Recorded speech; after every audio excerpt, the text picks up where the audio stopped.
Bismillahirrahmanirrahim. Assalamualaikum warahmatullahi wabarakatuh. Innal hamdalillah nahmaduhu wa nasta'inuhu wa nastaghfiruh wa na'udzu billahi min syururi anfusina wa min sayyiati a'malina. May yahdihillahu fala mudhillalah wa may yudlilhu fala hadiyalah. Asyhadu an la ilaha illallah wahdahu la syarikalah wa asyhadu anna Muhammadan abduhu wa rasuluh. Allahumma shalli wa sallim ala Muhammad wa ala alihi wa sahbihi ajma'in, amma ba'd. Bapak-bapak dan ibu-ibu sekalian yang dirahmati Allah Subhanahu wa taala, khususnya warga atau peserta kegiatan IBC, Islamic Business Coaching pada malam hari ini. Pada malam hari ini saya mendapatkan amanah untuk mengisi kajian IBC menggantikan Ustadz Dwi Condro Triyono yang tidak bisa hadir. Tema yang akan saya sampaikan pada malam hari ini berjudul akibat harta haram. Pokok bahasan yang akan kita pelajari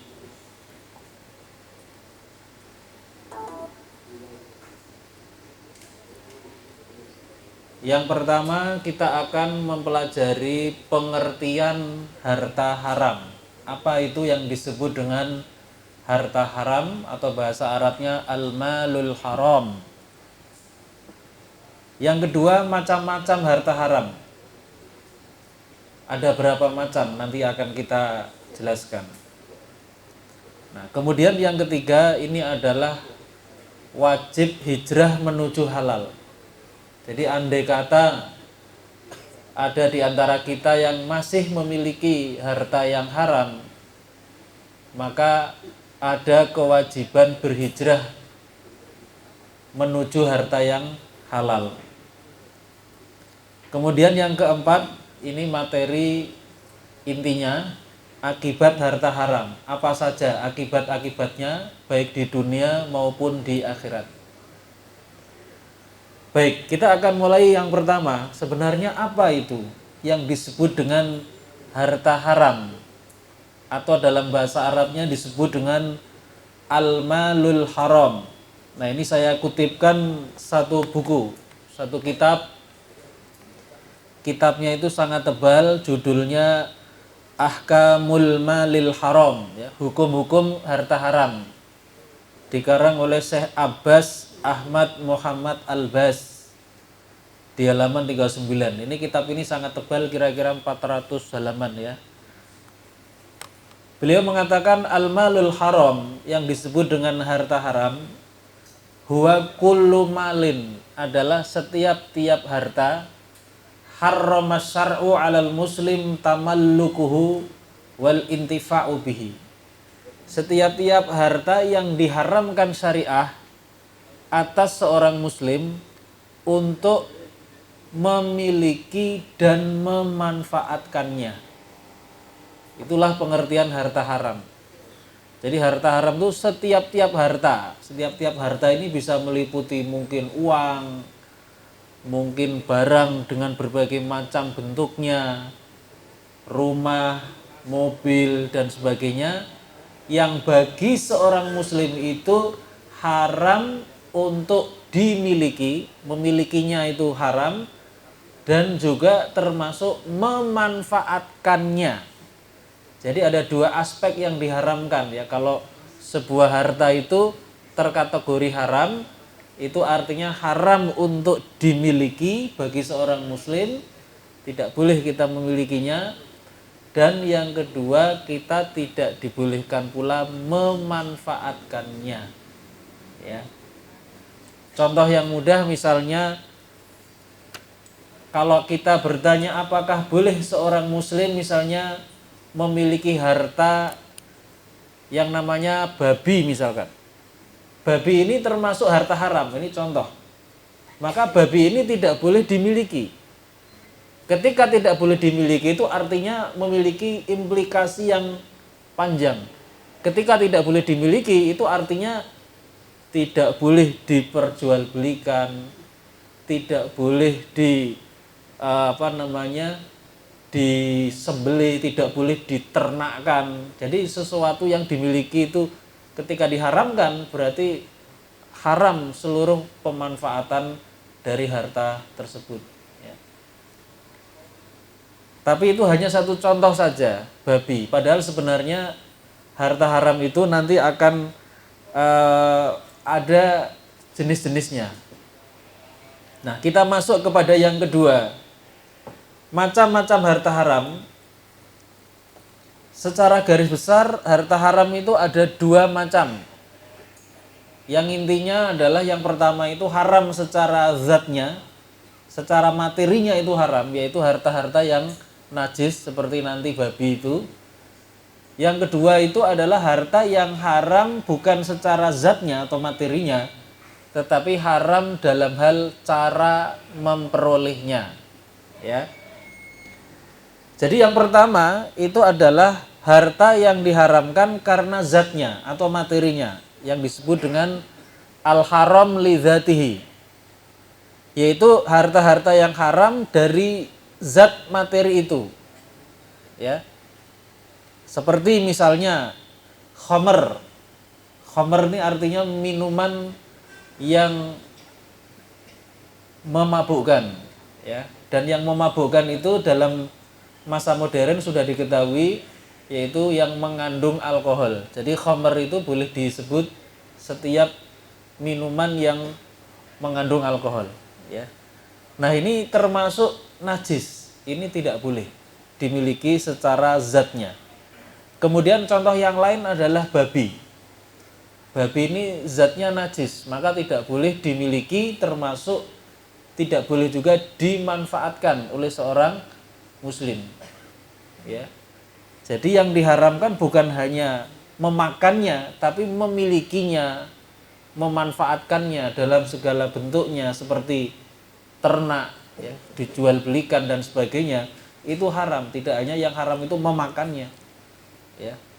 Ada satu kisah yang menunjukkan pemahaman yang kurang sempurna dari seseorang yang punya bisnis, yang kebetulan bisnisnya itu dia ternak babi. Jadi ini ada cerita beneran. Ada seorang yang beternak babi sukses, orang Surabaya. Tapi ternaknya tidak di Surabaya tapi di Batam dia. Nah, berkat usahanya ternak babi ini dia sudah naik haji kira-kira 15 kali naik haji, ya. Nah, ketika ditanya, ada orang yang bertanya kepadanya, "Pak Haji, Bapak ini gimana? Bapak ini kan seorang muslim, tapi kok usahanya kok ternak babi ini gimana Pak Haji? Kan nggak boleh." Nah, dia menjawab, "Ya nggak boleh itu kan memakannya. Saya itu nggak makan, saya itu cuma ternaknya." Nah, ini contoh pemahaman yang dangkal, ya. Jadi ini dianggap bahwa ketika babi itu haram itu artinya hanya haram memakan, padahal ya sebagai kategori harta haram itu artinya haram dimiliki, termasuk haram memanfaatkan harta yang haram itu, ya. Contoh lain bagaimana? Misalnya memberi itu juga nggak boleh kan? Misalnya nemu babi di jalan terus dikasihin ke orang itu juga nggak boleh. Nggak boleh, karena ada kaidah fikih yang mengatakan kullu ma haruma akhdhuhu haruma i'ta'uhu. Segala sesuatu yang haram untuk diambil itu haram untuk diberikan kepada orang lain. Atau dengan kata lain, segala sesuatu yang haram untuk kita miliki, untuk kita sendiri, itu nggak boleh kita berikan kepada orang lain. Nggak boleh kita memberikan. Termasuk ya babi ini, atau mungkin orang berburu babi hutan, ya. Setelah diburu dapat, wah ini kita nggak makan, kita sedekahkan saja pada orang lain. Nah, itu nggak boleh juga gitu, ya. Berarti babi itu hanya boleh dibiarkan hidup liar gitu aja kan? Iya, babi ya intinya kalau di negeri Islam sebenarnya tidak boleh ada. Dulu di zaman Umar bin Khattab, ya beliau itu babi-babi semua milik orang non Muslim itu semuanya dibeli kemudian setelah itu disembelih semua, dimusnahkan gitu. Oh gitu ya. Iya. Jadi tidak boleh di apa namanya? Ada Tidak. itu nggak boleh. Kenapa? Ada di lingkungan kita juga nggak boleh. Iya, nggak boleh gitu. Oh. Ya, pernah ada di masa Umar bin Khattab gitu. Baik. Kemudian bangkai. Bangkai itu juga termasuk najis, sehingga ini termasuk harta yang haram karena zatnya sebagai najis ya, bangkai ya. Misalnya ada ayam yang mati, kemudian ada pedagang ayam itu yang curang ya. Ayam yang mati kemudian setelah itu disembelih dalam keadaan mati, kemudian dijual. Ya, itu yang disebut dengan ayam tiren, mati kemarin ya. Dicampur dengan ayam yang memang disembelih kemudian dijual.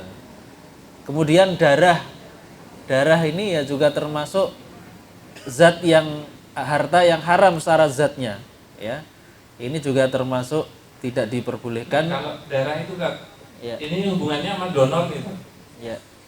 Jadi kalau donor darah itu hukumnya gimana? Karena kemarin ada yang nanya saya, hukumnya gimana kalau donor darah itu? Terus kan berarti tidak boleh diperjualbelikan.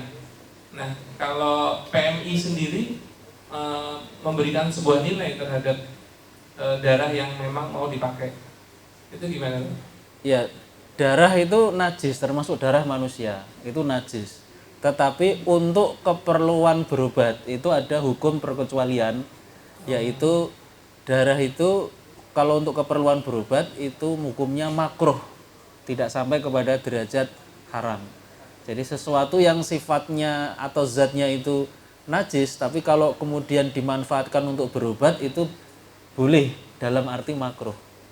Mengapa? Karena dulu di zaman Nabi ada hadis riwayat Bukhari, Nabi itu pernah membolehkan orang yang sakit untuk berobat dengan cara meminum air kencing unta. Itu ada kisahnya di Sahih Bukhari, itu pada kisah dua suku yang masuk Islam di Madinah lalu sakit ya, kemudian oleh Nabi diizinkan untuk minum air kencing unta. Itu namanya suku Uql dan Urainah. Uql dan Urainah itu ada hadisnya. Jadi ini menjadi dalil bagi sebagian ulama bahwa untuk keperluan berobat ini boleh meminum air kencing unta, padahal air kencing binatang itu najis. Jadi untuk keperluan berobat sesuatu yang sifatnya itu najis itu boleh dalam arti bukan mubah tapi makruh, sebenarnya itu kurang baik juga. Tapi kalau dilakukan ya tidak berdosa. Berarti Jadi kalau donor itu gimana?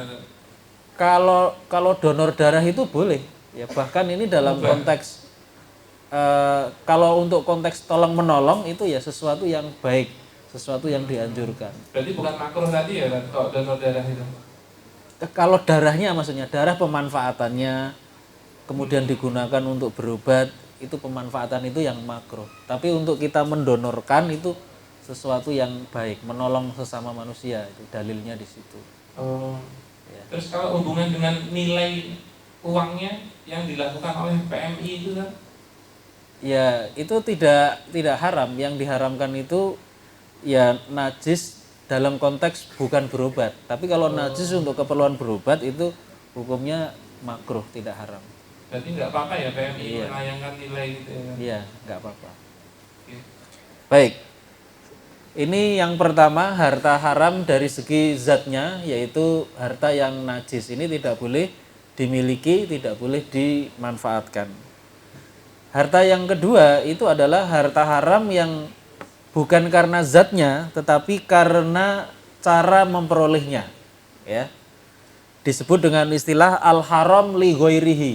Jadi bukan al-haram li dzatihi, bukan haram karena zatnya atau materi harta itu, tetapi al-haram li ghairihi, yaitu haram bukan karena zatnya. Kalau bukan karena zatnya itu haram karena apa? Maka ulama menjelaskan karena bisa babihi, karena sebab memperolehnya atau cara memperolehnya, atau istilah lainnya al-haram li kasbihi. Ya. Haram dari segi cara memperolehnya atau karena sebab kepemilikannya. Ya. Contohnya apa? Contohnya misalnya harta riba.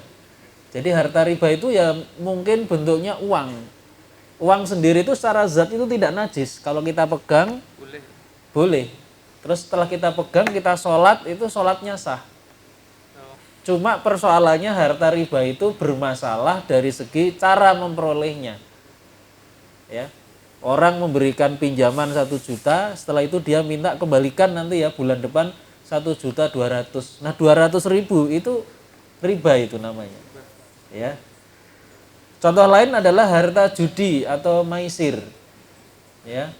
Yang namanya togel, toto gelap. Di internet itu ternyata sekarang judi banyak sekali itu, judi online itu ya. Ternyata yang online tidak hanya yang positif kayak dakwah online, ceramah online, judi itu ternyata Masya Allah itu ya.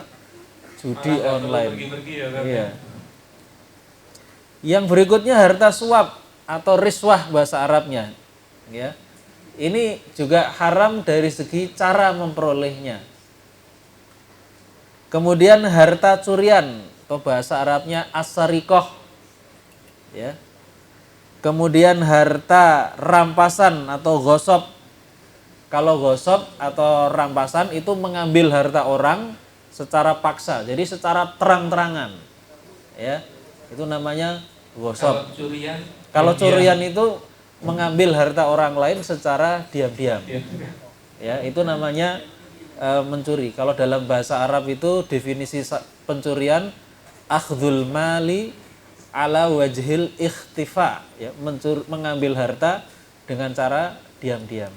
Nah, termasuk mencopet itu termasuk mencuri itu.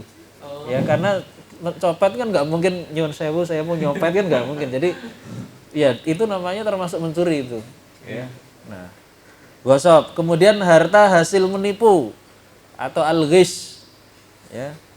Harta hasil menipu atau penipuan dan lain-lain, banyak sekali. Jadi ini contoh-contoh harta yang kedua, bukan haram dari segi zatnya, tapi haram dari segi cara memperolehnya. Jadi harta yang haram itu ada 2 secara garis besar, ada yang haram dari segi zatnya yaitu karena najis, dan yang kedua harta yang haram karena cara memperolehnya. Ini dua-duanya secara hukum sama, ya, tidak boleh dimiliki, tidak boleh juga dimanfaatkan.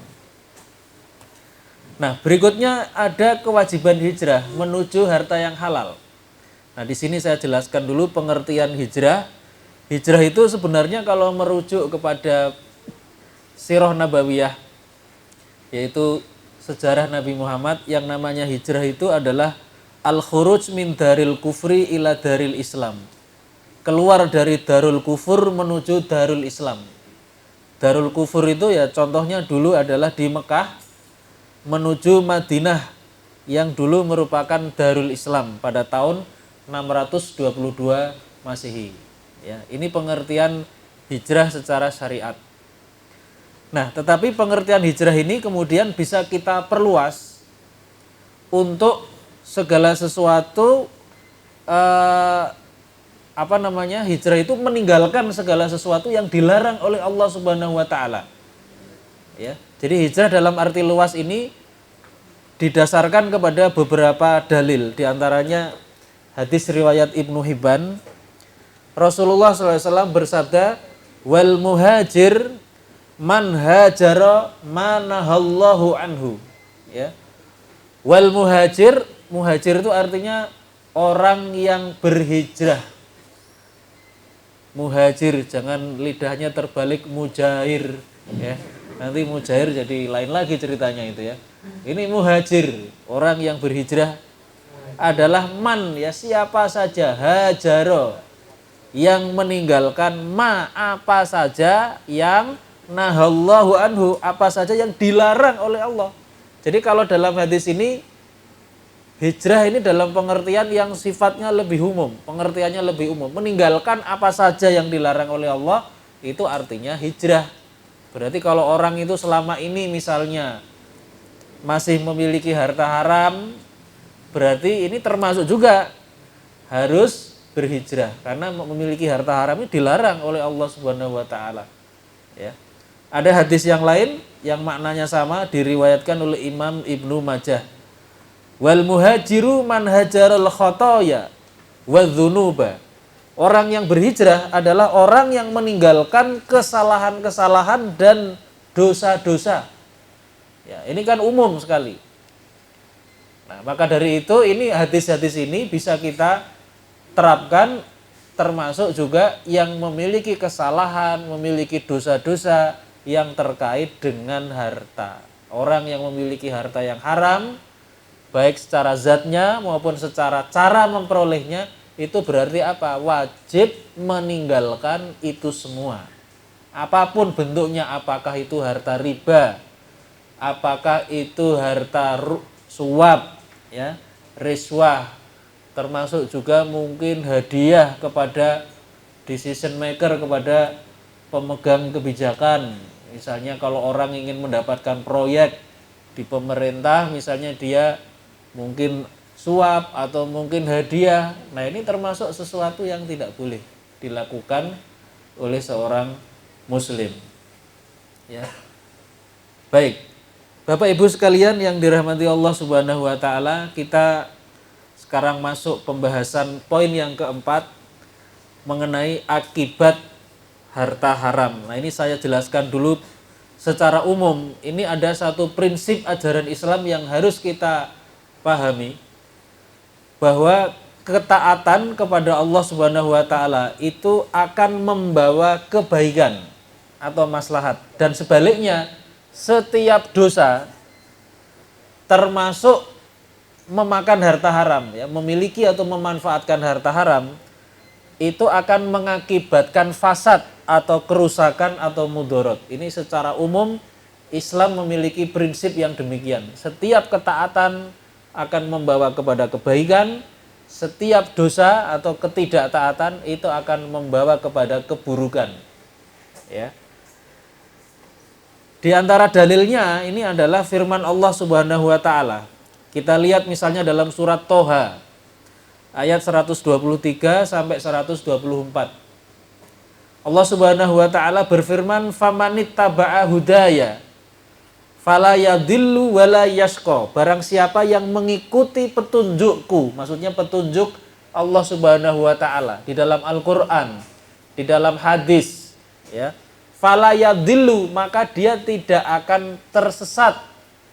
Wala yashqa, dan tidak akan celaka atau menderita. Waman a'radha an dzikri, tetapi barang siapa yang berpaling dari peringatanku, berpaling dari Quran, berpaling dari hadis, ya, fa inna lahu ma'isatan dongka, maka baginya penghidupan yang sempit. Jadi hidup ini yang sebenarnya luas, lapang, nikmat, kita jalani dengan ketaatan, tetapi kalau orang bermaksiat kepada Allah Subhanahu wa taala itu akan terasa sempit. Misalnya orang yang punya utang ke bank lewat kartu kredit dengan tagihan yang terus menumpuk. Nah, itu orang yang seperti ini kehidupannya bisa sempit. Lama-kelamaan stres karena tagihan itu banyak, tidak seimbang dengan pendapatan, ini bisa akhirnya bunuh diri. Ya.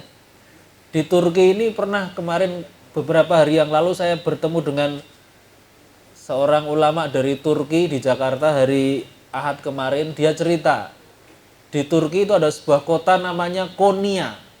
Konya. Nah, di kota itu ada orang yang mati bunuh diri dengan cara dia menembak kepalanya sendiri dengan pistol. Dah, mati dia. Nah, orang-orang kan ingin tahu kenapa dia itu bunuh diri. Ternyata di sakunya itu dia membuat sebuah surat yang menjelaskan alasan dia bunuh diri. Diambillah surat dari sakunya. Nah, terus suratnya itu berbunyi begini: penyebab saya bunuh diri adalah kartu kredit. Itu penjelasannya gitu aja, dia kartu kredit. Singkat, ya, penyebab saya bunuh kartu kredit. Ternyata setelah dicek dia itu banyak belanja macam-macam, utangnya banyak, sementara pendapatannya tidak memadai gitu. Nah, ini bikin dia stres, akhirnya mengambil jalan pintas. Nah, itu salah satu contoh bahwa ketika dia melakukan maksiat kepada Allah Subhanahu wa taala dengan utang, apalagi utangnya ini riba, penghidupan jadi sempit. Orang kemudian jadi stres, kemudian akhirnya bunuh diri. Itu satu contoh. kasus. Ya. Di dalam ayat yang lain Allah Subhanahu wa taala berfirman di dalam surat An-Nur ayat 63. A'udzu billahi minasyaitonir rajim falyahdharil ladzina yukhalifuna an amrihi an tusibahum fitnah au yusibahum adzabun alim. Maka hendaklah orang-orang yang menyalahi perintahnya, perintah Allah dan Rasulnya, itu merasa takut akan ditimpa fitnah. Fitnah itu maksudnya arti bahasa Indonesianya itu cobaan. Ya. Antusibahum fitnatun au yusibahum adzabun alim. Atau ditimpa azab yang pedih. Nah, di dalam kitab tafsir Al-Jalalain itu diterangkan bahwa di dalam ayat ini orang yang menyimpang dari Allah dan Rasulnya, menyimpang dari perintah Allah dan Rasulnya itu di dunia. Jadi kata-kata fitnatun itu adalah untuk di dunia. Jadi di dunia dia bisa mendapatkan cobaan. Atau itu artinya bisa jadi orang itu di dunia itu selamat. Tetapi nanti di akhirat au yusibahum adzabun alim, atau dia ditimpa azab yang pedih di akhirat. Artinya ada kemungkinan orang yang di dunia ini melakukan banyak maksiat tapi dia hidupnya ini tidak ada masalah, ya. Sehat, duitnya banyak, padahal mungkin dia bekerja di sektor-sektor ribawi, misalnya menjadi pegawai bank atau pegawai asuransi atau pegawai pegadaian, mungkin hidupnya nggak masalah, ya. Tetapi, nah itu tadi Allah mengatakan antusibahum fitnah, orang yang seperti itu di dunia dia bisa mendapatkan cobaan, atau kalau selamat nanti di akhirat akan tetap mendapatkan siksaan dari Allah Subhanahu wa taala. Ya. Kemudian ada ayat yang lain juga yang semakna, yang memberikan pengertian umum tadi. Kalau taat akan mendapatkan kebaikan, kalau bermaksiat kepada Allah akan mendapatkan keburukan. Ini dalam surat Al-A'raf ayat 96. Allah Subhanahu wa taala berfirman, "Walau anna ahlal qura amanu wattaqau la fatahna 'alaihim barakatim minas sama'i wal ard. Walakin kadzdzabu fa akhadznahum bima kanu yaksibun." Ya. Walau anna ahlal qura, ya, kalau sekiranya penduduk negeri ini amanu, beriman, wattaqau, dan bertakwa kepada Allah, la fatahna, ya, sungguh kami akan bukakan, ya, la fatahna alaihim barakatim minas sama'i wal ard, ya.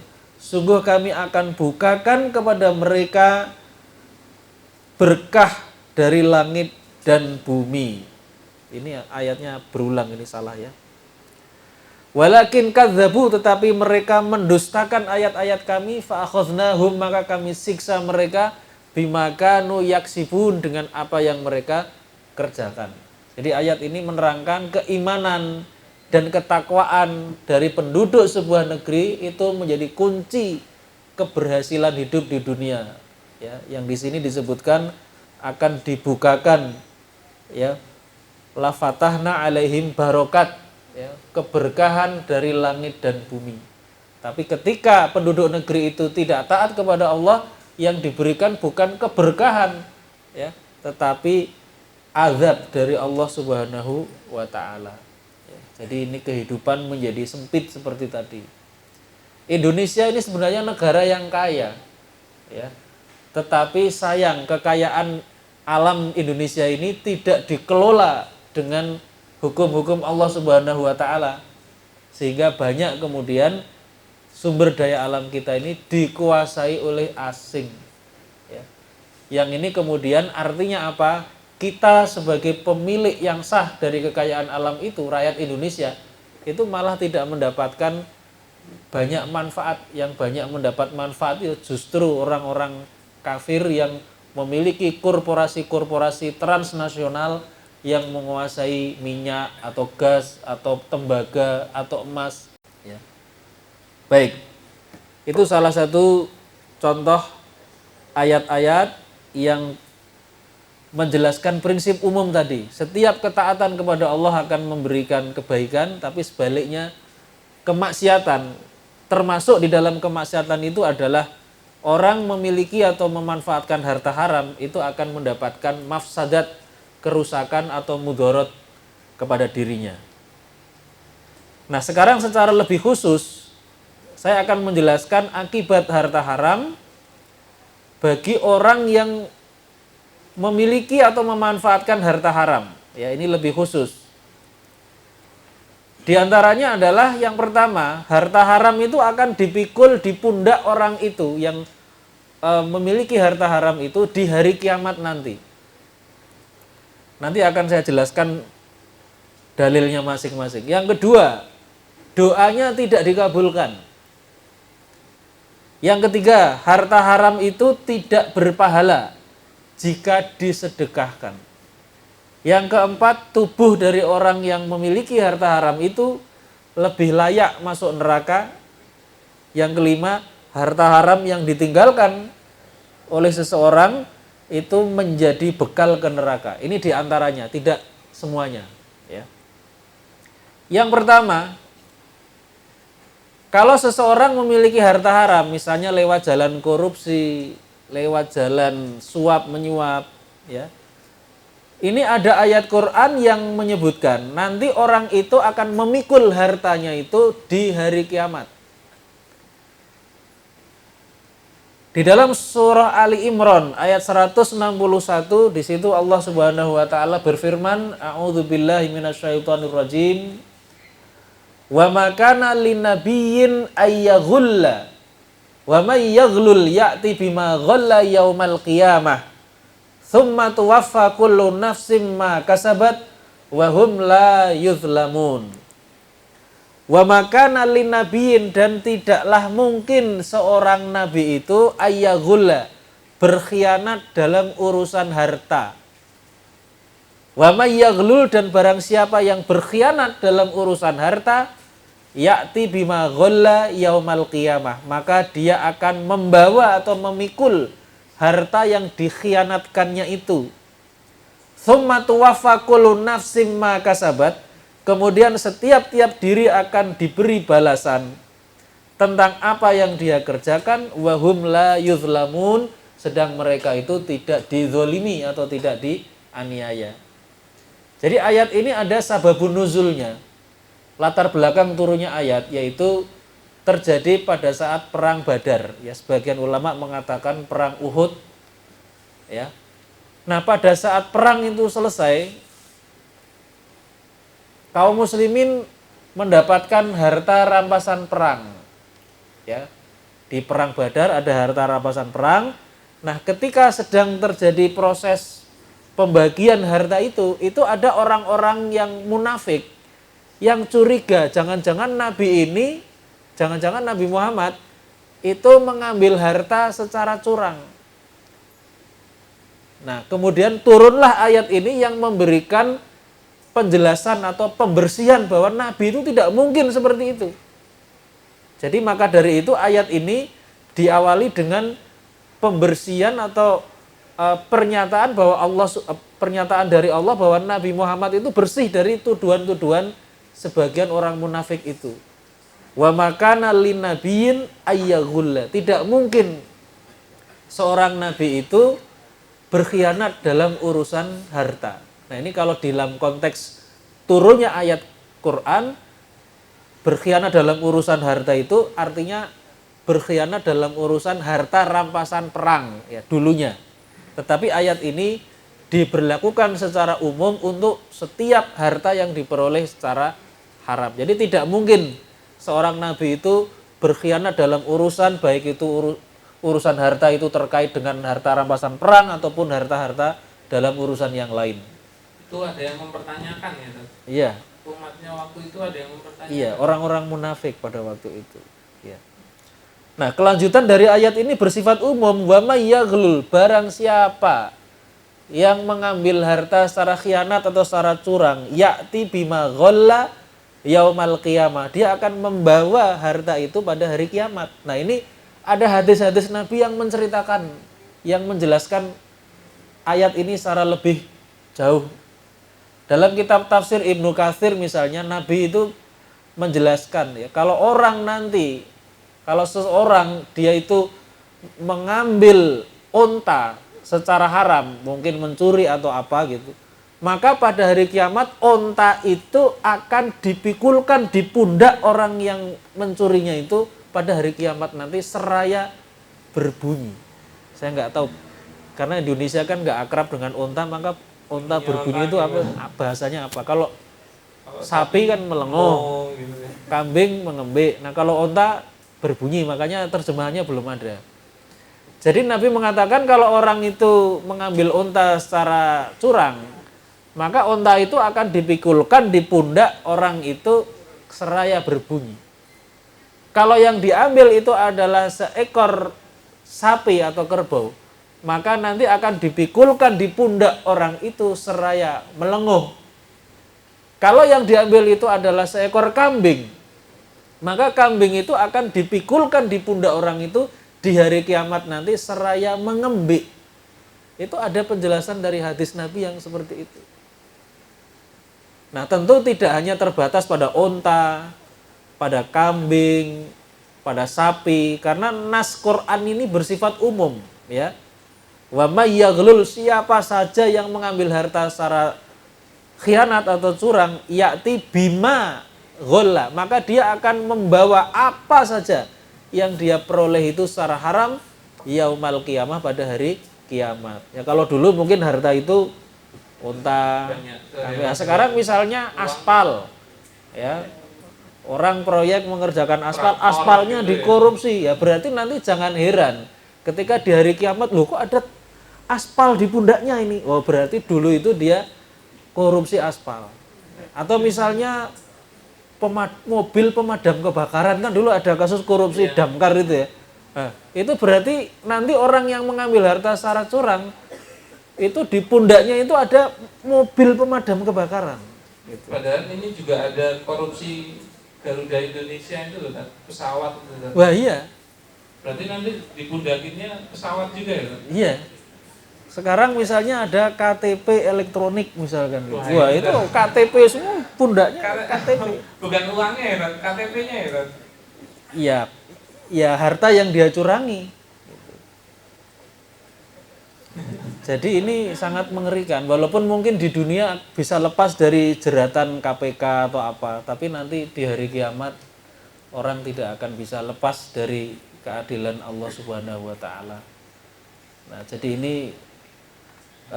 sangat mengerikan. Di hari kiamat ini ketika dibangkitkan orang di hari kiamat nanti, kondisi-kondisinya itu nanti akan sangat mengerikan. Ya, di antaranya kalau orang mengambil harta secara curang, ya harta itu nanti intinya akan dipikulkan di pundaknya pada hari kiamat nanti.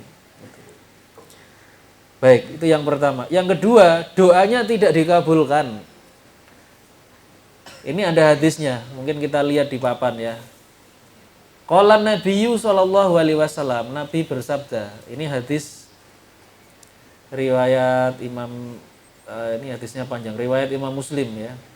Nah, Nabi mengatakan apa? Ayyuhan nas, wahai manusia, innallaha thayyibun, sesungguhnya Allah itu adalah maha baik.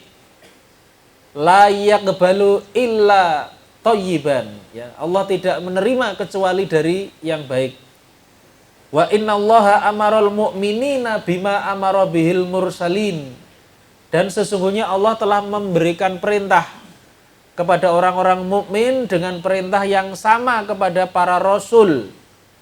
Faqal, maka kemudian Nabi mengatakan sambil membaca ayat, ya ayyuhar rusul, wahai para rasul, kulu minat thayyibat, makanlah dari yang baik-baik, wa'malu sholihan, dan kerjakanlah amal soleh. Inni bima ta'maluna alim, sesungguhnya aku terhadap apa yang kamu lakukan alim, maha mengetahui. Ini surat Al-Mu'minun ayat 51. Waqal, dan kemudian Allah Subhanahu wa taala berfirman, ya ayyuhalladzina amanu, wahai orang-orang yang beriman, kulu min thayyibati ma razaqnakum, makanlah dari yang baik-baik dari apa yang telah kami rizkikan kepadamu. Surat Al-Baqarah ayat 172. Tsumma dzakara rajula, kemudian Rasul dalam sabdanya ini menyebutkan ada seorang laki-laki yutilus safar, ya, dia melakukan perjalanan yang jauh, as'as. As'as itu artinya rambutnya itu kusut, aghbaro, berdebu, yamutu yadaihi ilas sama, dia kemudian mengangkat tangannya ke langit, ya, maksudnya berdoa, ya Rabbi, dia berdoa, ya Allah gitu ya. Wa mat'amuhu haram, padahal makanannya haram. Wa masrobuhu haram, padahal minumannya haram. Wa malbasuhu haram, dan pakaiannya juga haram. Wa ghudhiya bil haram, dan dia diberi makan dengan yang haram. Fa anna yustajabu lidzalika, lalu bagaimana mungkin doanya itu akan bisa dikabulkan, kata Rasulullah SAW. Jadi dalam hadis ini hadis sahih riwayat Imam Muslim, ada satu pelajaran yang penting yang harus kita ambil, yaitu kita harus berhati-hati, jangan sampai makanan kita, minuman kita, baju kita itu ada yang haram. Nah, ketika itu ada yang haram, makanan kita, minuman kita, pakaian kita, lalu kita berdoa, maka ini doanya tidak akan dikabulkan. Nabi sendiri mengatakan, fa anna yustajabu lidzalika. Ya, bagaimana mungkin doanya itu bisa dikabulkan? Ya, ketika dia berdoa, ternyata ada harta yang melekat pada dirinya yang haram. Ya, ini dampak harta haram yang kedua.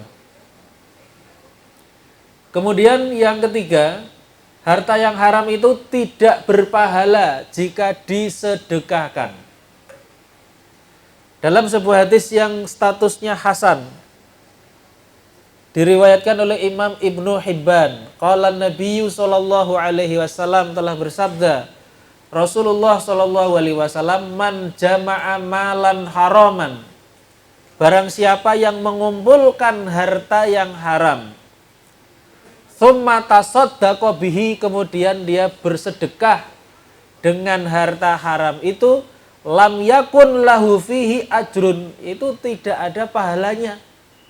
Wa kana isruhu alaihi, bahkan dia mendapatkan dosanya. Rawahu Ibnu Hibban, diriwayatkan oleh Ibnu Hibban. Jadi kalau dalam Islam itu tidak dibolehkan seseorang itu menjadi, kalau di cerita-cerita itu Robin Hood, merampok, lalu setelah itu digunakan sedekah untuk membantu orang miskin, itu tidak dibenarkan dalam ajaran Islam. Itu tidak boleh ya, Tat? Tidak boleh, ya. Kan kalau orang merampok atau mencuri hartanya itu haram. Kalau dia sedekahkan itu tidak ada pahalanya, bahkan mendapatkan dosa, kata Nabi. Ya. Nah, jadi ini kalau orang mempunyai harta yang haram itu artinya jangan berharap kemudian mendapatkan pahala. Wah, ini saya mendapatkan harta haram supaya seimbang, ini 50%-nya untuk masjid misalkan, atau 50%-nya untuk anak yatim. Ya itu enggak ada pahalanya. Walaupun dia berdoa, ya doanya juga tidak dikabulkan. Ya, sedekahnya juga tidak diterima oleh Allah Subhanahu wa taala. Yang keempat, tubuhnya lebih layak masuk neraka. Maksudnya tubuh dari orang yang memakan harta yang haram.